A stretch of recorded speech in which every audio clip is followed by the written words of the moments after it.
The other thing to consider is energy density. Remember the little piece of uranium I hold up as an American's energy life for a decade. Well, you can't match that with wind and solar in any way.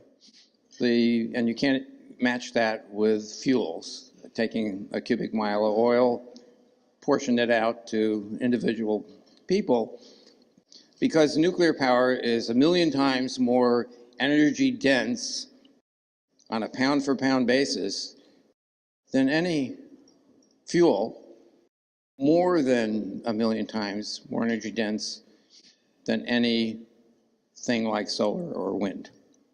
Because wind, remember, is second order derived energy from the sun.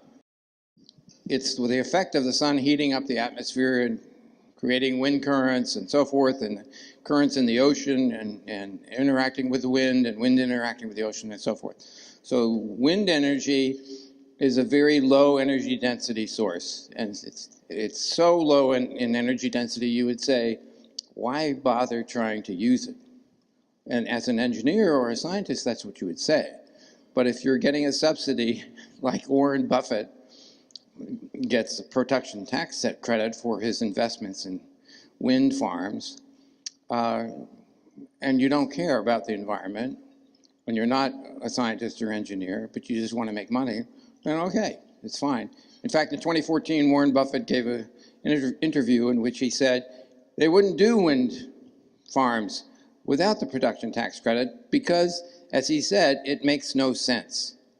And so that basically the point they have to get across to these folks who actually think there's such a thing as renewable energy, or that it's wind and solar are green, is that it makes no sense.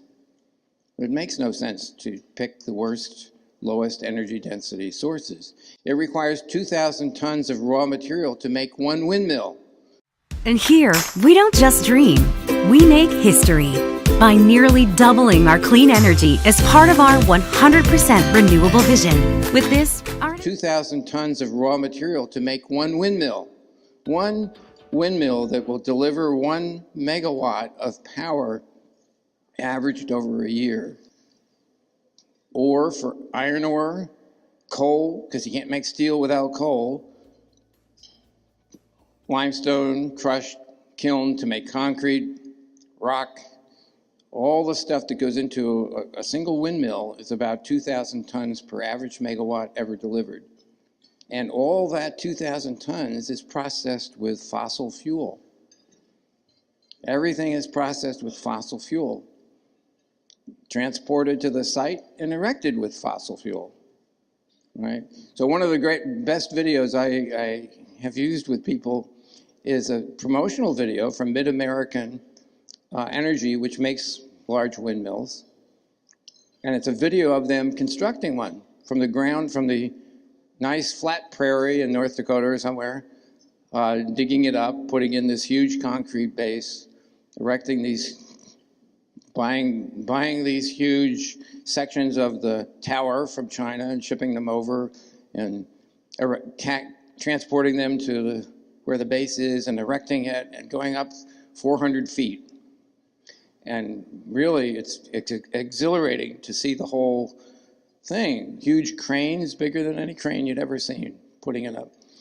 And then you think, well, why have I wasted all this material and land on something that's only going to give me some energy, a little bit of energy when the wind blows, right?